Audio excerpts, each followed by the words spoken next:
Welcome back to The Explainer. Today, we're unpacking something that is honestly absolutely fascinating. We're diving into a groundbreaking engineering paper out of Stanford University that makes a remarkably bold claim. The researchers are asking, what if we could actually physically design our way out of the football concussion crisis? Like literally build a solution. We're going to decode exactly how these engineers proved that a radical new liquid shock absorption technology can do what decades of traditional foam helmets just couldn't. It stops brain injury before it even starts. If you follow sports science, or honestly, even if you just care about player safety, you are definitely going to want to pay close attention to this one. Okay, let's dive into this and just wrap our heads around the sheer scale of the problem. 100,000.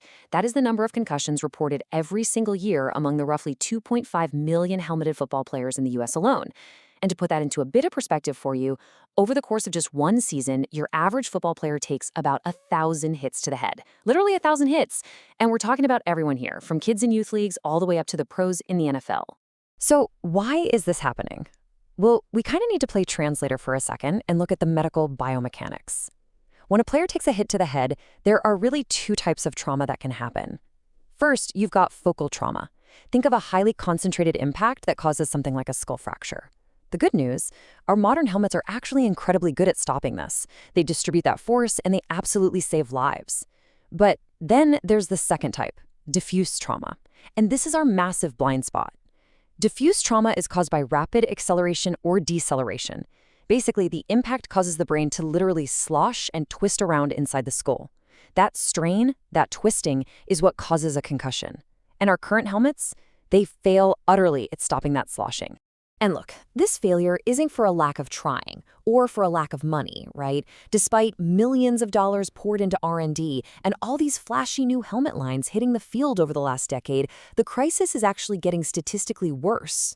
Concussions in high school football increased more than 5-fold between 1998 and 2015. So yeah, our helmets might look way more high-tech, but the fundamental physics protecting the brain, they haven't actually solved the core issue at all. Now, what's really interesting about this is looking at what players are actually wearing out there to combat this right now. We're looking at the 4 top-performing commercially available helmet technologies used in the NFL today. You've got your traditional foam, buckling cones, air dampers, and buckling beams. They look completely different from one another, sure, but the Stanford researchers point out that they all share one fatal physics flaw in how they absorb energy. All right, here is the physics pivot that literally changes everything. Those helmets we just talked about, the ones using solid foams or gas, they're what engineers call deformation dependent. What that means is their resistance relies entirely on how much they are physically crushed. They compress like a bad spring, and eventually they compact completely into a hard brick. Engineers call this bottoming out. Liquid, on the other hand, is velocity dependent. And here is where it gets incredibly clever. Because fluid can't be compressed, the damping force it provides adapts perfectly based on the speed of the hit. In other words, its resistance automatically scales based on how fast the impact actually is. And this brilliantly illustrates why that difference in physics is absolutely everything. When you look at how traditional foam behaves, especially in a high-speed impact, the force spikes dangerously high at the end because, like we said, the foam has compacted into a brick. That huge, violent spike is exactly what concusses a player. But an ideal shock absorber, like the liquid model, delivers a safe, flat, constant force profile right from the very millisecond of impact. It absorbs all that kinetic energy at a much lower, way safer threshold. No spike. Which brings us right to the central hypothesis of the Stanford paper. The researchers state a helmet which transmits a nearly constant force during football impacts is sufficient to reduce biomechanical loading in the brain below the threshold of MTBI, that's mild traumatic brain injury. I mean, this completely changes the game. If we can engineer a helmet to deliver that flat, constant force we just saw, we can literally design our way out of this crisis. So how do you actually build this ideal shock absorber in the real world? The researchers outlined 3 mandatory engineering steps. First, the force has to rise immediately upon impact. Second, that force level has to remain completely constant while the helmet compresses. And third, the shock absorber has to maximize its stroke length, meaning it uses every single millimeter of the available space inside the helmet to slow the head down safely. Sounds simple enough, right? But current stiff foams failed this test entirely. To keep the foam from bottoming out on those massive hits, manufacturers make it incredibly stiff, but that means it's way too hard during low-speed impacts, and it ends up transferring dangerous forces straight to the brain anyway. Let's visually compare the proposed solution here. When you look at the interior of a traditional helmet, it's just stuffed with these chaotic blocks of stiff foam and plastic. But the Stanford prototype is so clean and elegant. It uses 25 strategically placed liquid fluid dampers distributed right around the head.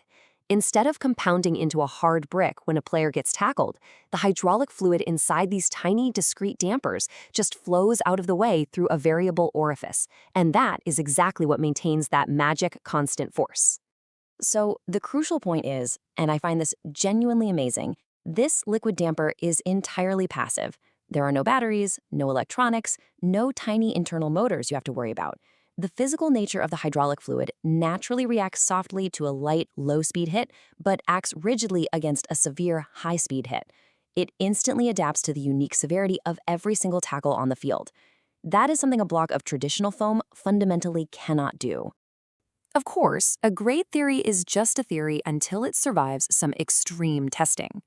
To prove this actually works, the team didn't just guess. They ran their liquid damper design through an absolute computational gauntlet.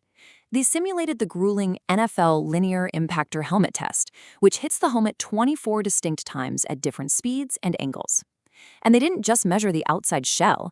They fed all that impact data into a highly complex, validated 3D model of the human brain to see exactly what was happening to the tissue inside the skull. Let's move to the results and see how this builds, because this heat map is absolutely the smoking gun of the entire study. Looking at a brain's response inside a traditional foam helmet during a severe side impact, you see all that terrifying red and orange. That represents massive, dangerous strain deep inside the brain tissue. But for the exact same hit using the liquid shock absorber helmet, the brain tissue remains in the safe, cool blue and green zones. The visual difference is just staggering. Let's put a hard number on that visual, though. 27.6%. At the highest, absolute most dangerous impact speeds tested by the NFL, the liquid helmet prototype reduces the average brain tissue strain by 27.6% compared to the best conventional helmets on the market today. In the world of biomechanical engineering, a nearly 30% reduction in strain, that isn't just a minor tweak. That is a massive structural leap forward. And the data gets even more compelling when you apply it to broader medical standards. If you plot the total expected concussions across 6 entirely different established medical risk metrics, like angular velocity or the famous Virginia Tech rating, the liquid helmet dramatically outperforms every single competitor. Every single one. Why? Because those liquid dampers successfully drop the peak impact forces just below the sharp threshold of human brain injury, which sits at around 6,000 radians per second squared. Which all culminates in the ultimate data-driven payoff of this entire research paper. When you take that 27.6% reduction in physical brain strain we talked about, and you run it through the concussion risk models, it translates to a monumental 75% predicted reduction in concussions. 3 out of 4 concussions prevented simply by changing the medium inside the helmet from a solid foam to a fluid. Just imagine the sheer number of minds and lives this technology could protect across every single level of the sport. Now, to be totally transparent, we need to mention the researchers' own next steps here. Everything we've covered today was proven through incredibly rigorous computer simulations. The next logical phase is actually building physical, wearable prototypes. The engineering team points out they still need to optimize exactly how the damper uses its stroke length in real-world messy scenarios. And actually, they note that rigid face masks and chin straps also transfer energy, so those whole systems need to be upgraded to match the incredible efficiency of this new liquid shell. So that leaves us with one really big final thought for today's explainer. The researchers at Stanford have done the math, the physics is completely proven, we now know exactly why current foam helmets fail, and we have this beautifully clear, elegantly engineered solution to fix them. The remaining question isn't if liquid shock absorption works, but simply how long until we finally see this life-saving liquid armor out there protecting players on the gridiron. It's a total paradigm shift just waiting to happen, and I, for one, cannot wait to see it hit the field. Thanks so much for exploring this with me today, and I'll catch you on the next one.